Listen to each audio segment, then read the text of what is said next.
Alright, welcome to part 2 of the Sopranos Iceberg. I'm assuming if you're watching this, you've watched part 1, so you know there's going to be spoilers and also how an iceberg chart works and all that. So, with all that being said, let's get back into it. The Russian got away. The episode Pine Barrens focuses on Polly and Christopher's attempts to find a Russian who owed money to them. After they drive him out into the woods intending to kill him, he escapes, leading to the main plot of the episode as the two get lost trying to find him. The man is never seen again. Personally, I think it's more likely he died either due to his injuries or just freezing to death. Karen's ghost moves wine glasses. In the episode Calling All Cars, there's a blink and you'll miss moment when Janice convinces Bobby to eat the last dish Karen made before she died. As they're eating, you can see a wine glass move just a few inches, which is theorized to be the ghost of Karen, Bobby's wife. The Inn at the Oaks is hell.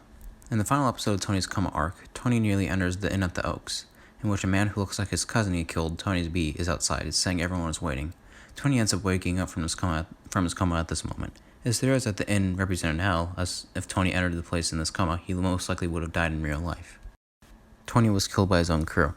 There's a theory that members of the Soprano family, specifically Polly and or Patsy, are the ones who put the hit out on Tony. This theory is supported by snippets of conversation the two have theorized to be them planning the hit. I don't really agree with this theory though, mainly just because by the end of the series, Patsy's own son is engaged to Tony's daughter, so I don't really see a reason for him to even carry that out. Twin Towers removed from opening. In the original opening sequence of the show, the Twin Towers could be seen in one shot. However, starting at season 4, which aired a year or so after the 9/11 attacks, this shot was removed. Ghosts are canon. It is very likely that ghosts or some sort of supernatural entity exists in the Sopranos universe.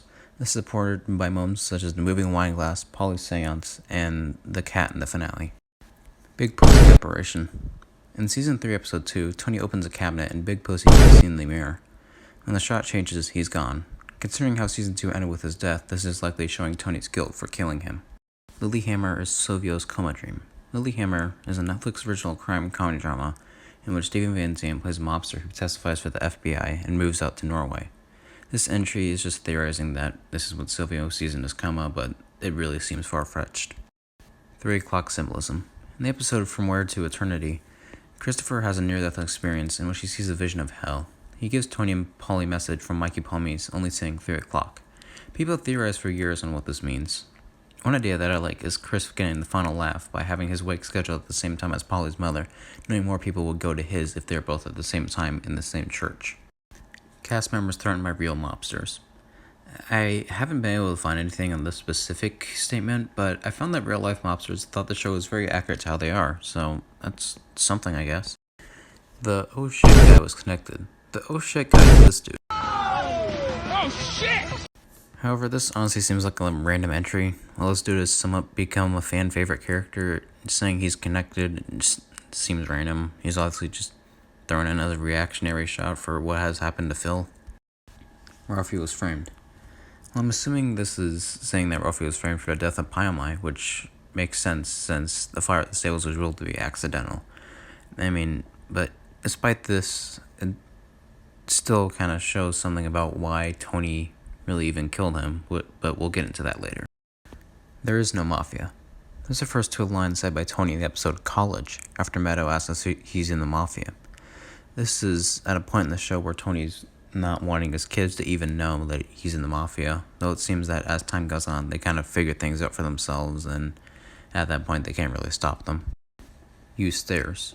In the episode Do Not Resuscitate, Janice has a vision in which she sees Livia's head superimposed over an in case of emergency sign. This is theorized to represent hell, based off of the fire and the look on Livia's face. Original Season 3 plot. Livia would actually testify against Tony in Season 3 of the show. However, this plot never came into fruition because of Nancy Marchian's unfortunate passing. Why AJ doesn't know what gutters are. This entry refers at this moment. And you're going to clean the gutters. What gutters? On the roof. Where? On the edge. The things that collect the water. I don't know what you mean. AJ was either genuinely dumb here or just being smart with Tony. Nothing else to say, really. Every Breath You Take, Peter Gunn mashup. This is a mashup played during the opening of Season 3. I can't play it here because copyright, but it's honestly pretty good. Go check it out. Tony's Oedipus complex. To put it simply, Oedipus complex is a desire in a child to get rid of one parent and the same gender as them usually, and be with the parent of the opposite gender. While I think this is an interesting idea, For Tony, I don't think it's super likely, considering how complex Tony is. This idea is probably just a result of different parts of his character just kind of mashed together to create this theory. The Russian killed Tony. This entry is theorizing that the Russian from Pine Barrens was the one who killed Tony, which honestly makes no sense, mainly just because, like I said, he's most likely dead. Audience blackpilled by Made in America. This is just saying that, considering what happens in the Sopranos finale, some audience members were quote-unquote blackpilled. I don't get it either. And the way I said that probably makes me sound like an old man. Tony was dead before the finale. Essentially, he's theorizing that Tony died way before the finale, likely when he was shot by Junior at the beginning of Season 6, or even back in Season 1 when he was nearly assassinated, and he's now in some sort of purgatory or something. Interesting idea, but I don't think it's likely considering his own coma dream, unless he's in some kind of Inception thing. Vito's Doctor Note. In Season 6, when Vito tries to get back into the family after going and hiding in New Hampshire, he mentions using a doctor's note to make people think he's no longer gay. It's just a line that was never really mentioned again or brought up again as far as I can remember, and I honestly don't know why it's here. The Sopranos food/eating compilations.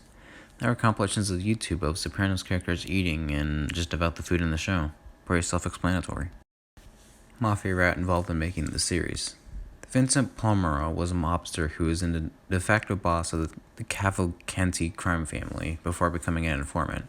Tony Soprano is said to be based off him. The test stream is the best episode. Considering how ambitious this episode is, the test stream is highly regarded among the other episodes of The Sopranos. Personally though, while this is a good episode, Pine Barrens is still a classic and is my favorite. Violent 911 calls made during finale. I couldn't find anything specific on this, but it honestly sounds really interesting. If you have any info on this, please let me know in the comments. Whoever did this ending. The episode Whoever Did This ends with Tony at the Bing staring at a mirror with a bunch of photos on it, including one of Tracy, a girl who Ralph had killed in Season 3. It's theorized that she was the reason Tony killed Ralph, possibly even knowing that the fires of the stable was an accident when he did it. The entire Vito was gay arc. Vito Spatafora's most important role as a character comes in Season 6 after two members of the Lubertazzi family discover he's gay. Fearing he'll be persecuted, he goes into hiding in New Hampshire and forms a relationship there. He later attempts to return to New Jersey to try to get back into the family, but is killed by Phil Leotardo, which increases tensions as Tony saw that it was not in his own rights to do that. Season 6 Nihilistic Emotional Aura. The entirety of Season 6 has a really depressing aura to it, especially with AJ's story arc and his own struggles with mental health and just everything else happening. These and similar themes are what differentiate The Sopranos from other crime dramas in my opinion, and this whole vibe was just perfect to end the series on considering how the story was going.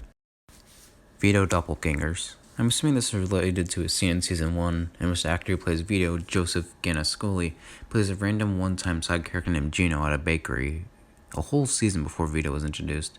It's pretty weird, though I doubt at the time they were even thinking of bringing in that same actor as Vito. The Sopranos video game is canon.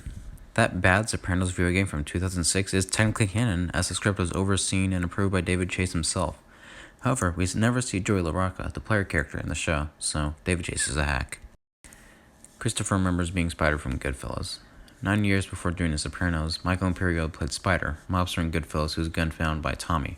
This theory is self-explanatory, but it doesn't make much sense unless you're trying to do some kind of reincarnation thing, which could be possible with the cat, but at the same time I don't fully believe it since I'm sure around this time Christopher could just be a very young kid. Calling All Cars dream. In the episode Calling All Cars, Tony has a dream in which he's looking into a house from a screen door, and he sees a silhouette of a woman in the stairs. There are many interpretations to this. The one I like the most suggests his subconscious is warning him about his marriage falling apart. Bell digging in Sopranos home movies.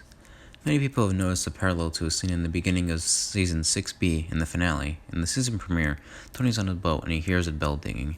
When he does, he looks over to his left where the bell is coming from the dock. Both scenes contain a setup with Tony, then a shot of his POV, then a bell dinging.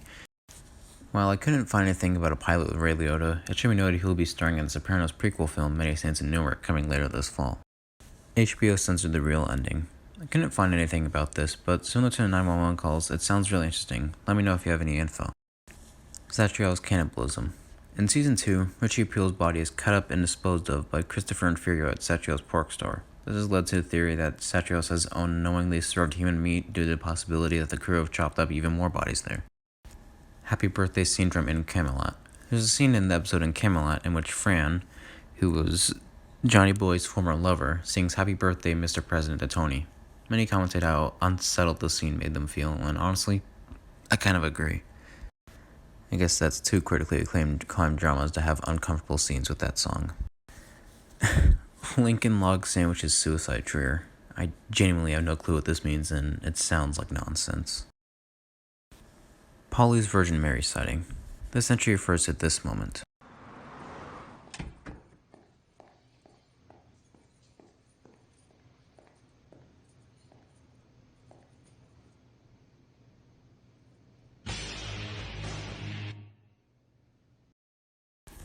The prevailing theory behind this is that Polly's having a vision to tell himself to forgive his mother and his aunt for what happened with his childhood and his mom not being his real mom and all of that.